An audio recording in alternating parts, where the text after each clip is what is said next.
താങ്കൾ പറയുന്നല്ലോ ഇത് കാലങ്ങളായി തുടരുന്ന ഒരു കാര്യമെന്ന്. കാലങ്ങളായി തുടരുമെന്ന് പറയുമ്പോൾ വിദ്യാഭ്യാസത്തിന്റെ കാര്യത്തിൽ കാലങ്ങളായി മാറ്റമുണ്ടോ ഇല്ലയോ? മാറ്റമുണ്ട്, ഉണ്ടല്ലോ. അപ്പോൾ ആ മാറ്റം എന്ന് പറയുന്നത് 2011 കേൾക്കൂ. 2011 RT ചട്ടങ്ങൾ പ്രകാരം നിശ്ചിത അധ്യയന ദിവസങ്ങൾ തികയ്ക്കാൻ മധ്യവേനൽ അവധിക്കാലം വെട്ടിക്കുറയ്ക്കാനുള്ള നിർദ്ദേശമുണ്ടായിട്ടുണ്ട്. കമ്മിറ്റി സമർപ്പിച്ച റിപ്പോർട്ടിലെ ശുപാർശകൾ പൊതുവിദ്യാഭ്യാസ ഡയറക്ടർ പരിശോധിച്ച് അത് പ്രകാരം നടപ്പാക്കിയിരിക്കുന്നു എന്ന് പറയുമ്പോൾ ഈ RT പ്രകാരം 8ാം ക്ലാസ്സിന് 220 പ്രവൃത്തി ദിനങ്ങൾ, 9-10 ക്ലാസ്സുകൾക്ക് KR പ്രകാരം 220 പ്രവൃത്തി ദിനങ്ങളും വേണം. 220 പ്രവൃത്തി ദിവസങ്ങളിൽ 1200 പഠന മണിക്കൂർ ലഭിക്കുന്നു.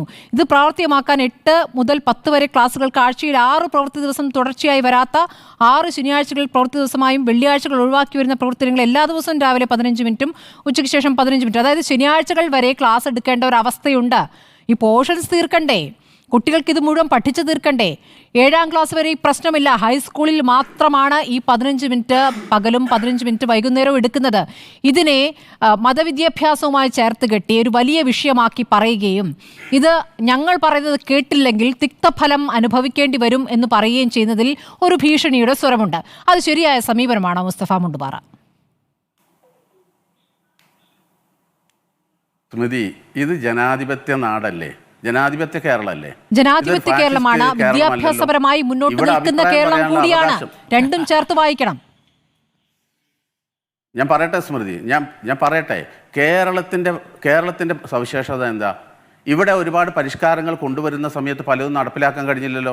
നേരത്തെ വിദ്യാലയം നേരത്തെ തുടങ്ങാൻ വേണ്ടി മുൻ സർക്കാർ തീരുമാനമെടുത്തപ്പോൾ നടപ്പിലായില്ലല്ലോ. എന്തുകൊണ്ട്? ഇവിടെ ചർച്ചയും സമരവും കാര്യങ്ങളൊക്കെ വന്നതിൻ്റെ അടിസ്ഥാനത്തിലാണ്. അപ്പോൾ ഇതിൻ്റെ വസ്തുത നമ്മൾ മനസ്സിലാക്കേണ്ടതുണ്ട്. ഞാൻ നേരത്തെ പറഞ്ഞ സമയമാറ്റത്തിൻ്റെ മാത്രം വിഷയമല്ല ഇതിലുള്ളത്. അത് അഡ്രസ്സ് ചെയ്യാൻ പിന്നെ പല സംഘടനകളും തയ്യാറാവാതെ പോയതാ.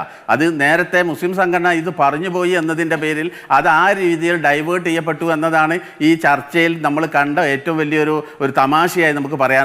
കാരണം ഇത് ഓരോ രക്ഷിതാവിനോട് നമ്മൾ ചോദിച്ചാൽ ഇതിന്റെ ഈ ബുദ്ധിമുട്ട് അവർ പറയുന്നുണ്ട്.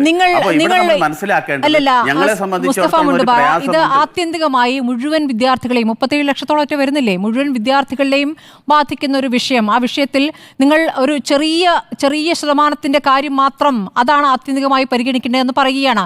നിങ്ങൾക്ക് സമയമാറ്റം ആലോചിക്കാമല്ലോ. അതെന്താണ് നിങ്ങൾ ആലോചിക്കാത്തത്? ഞങ്ങൾ പറയുന്നിടത്തേക്ക് സർക്കാർ വരണം എന്നുള്ളത് നിങ്ങളുടെ ഒരു പിടിവാശിയല്ലേ? സ്മൃതി, ഞാൻ നേരത്തെ ചോദിച്ചല്ലോ, അതായത് ജനാധിപത്യ കേരളല്ലേ, ഞങ്ങൾക്ക് അഭിപ്രായം പറയാൻ പാടില്ല. നിങ്ങൾ അഭിപ്രായമല്ല മുസ്തഫ മുണ്ടുപാറ, ഞങ്ങൾക്ക് ഇങ്ങനെ ഒരു അഭിപ്രായമുണ്ട് എന്ന് പറയുന്നതും നിങ്ങൾ ധാർഷ്ട്യം കാണിച്ചാൽ തിക്തഫലം അനുഭവിക്കേണ്ടി വരും എന്ന് പറയുന്നതും രണ്ട് ഭാഷയാണ്. ഇതിലൊരു ഭീഷണിയുടെ സ്വരമുണ്ട് അല്ലേ? ഈ ഭീഷണി എന്താണ്? തെരഞ്ഞെടുപ്പുകളിൽ നിങ്ങൾ നിലപാടെടുക്കുമെന്നുള്ള ഭീഷണിയാണോ? അതാണോ ഉദ്ദേശിക്കുന്നത്?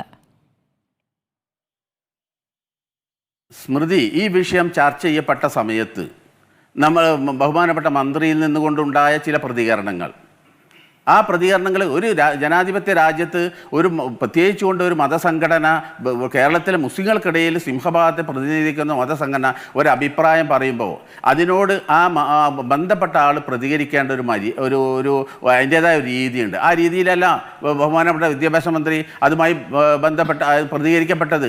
ഈ കാര്യം ഞങ്ങൾ ബഹുമാനപ്പെട്ട മുഖ്യമന്ത്രിയുടെ ശ്രദ്ധയിൽപ്പെടുത്തിയിട്ടുണ്ട്. ഞങ്ങളൊരു ചർച്ച ആഗ്രഹിച്ചിരുന്നു. ആ ചർച്ച ഉണ്ടാകുമെന്ന് ഞങ്ങൾ ആഗ്രഹിച്ചിരുന്നു. സമസ്തയെ സംബന്ധിച്ചിടത്തോളം രാജ്യത്തിൻ്റെ നിയമവ്യവസ്ഥയെയും ഇവിടുത്തെ ഭരണകൂടത്തിൻ്റെ എല്ലാ നടപടിക്രമങ്ങളെയും പൂർണ്ണമായും അംഗീകരിച്ചു പോകുന്ന ഒരു കൂട്ടരാ.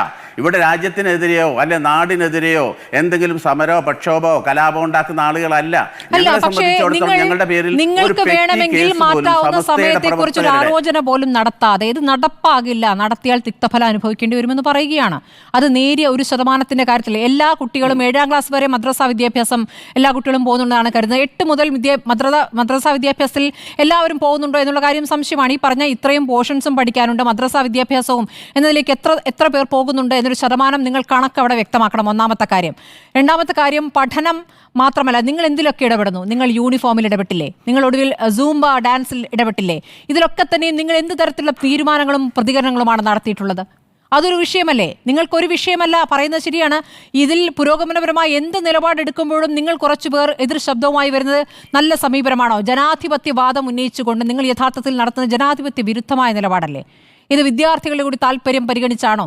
നിങ്ങൾ കുറച്ച് രക്ഷിതാക്കൾ എന്ന് പറയുന്നു, നിങ്ങൾ രക്ഷിതാക്കളാണ് എന്ന് പറയുന്നു, കുറച്ച് രക്ഷിതാക്കൾ ചേർന്ന് ഇങ്ങനൊരു പ്രതികരണം നടത്തുന്നത് എത്രത്തോളം ശരിയാണ്?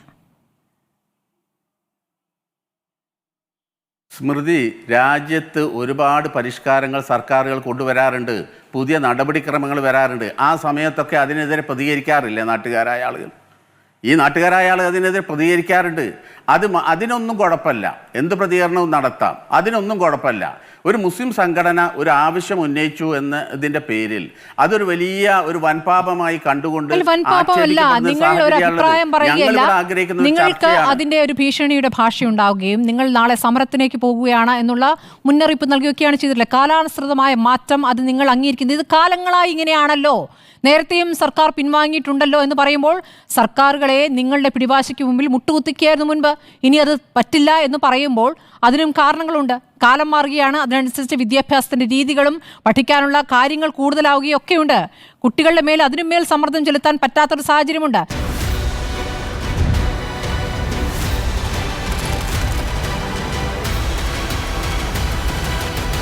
ഡിബേറ്റ് വിത്ത് സ്മൃതി പരുത്തിക്കാട്.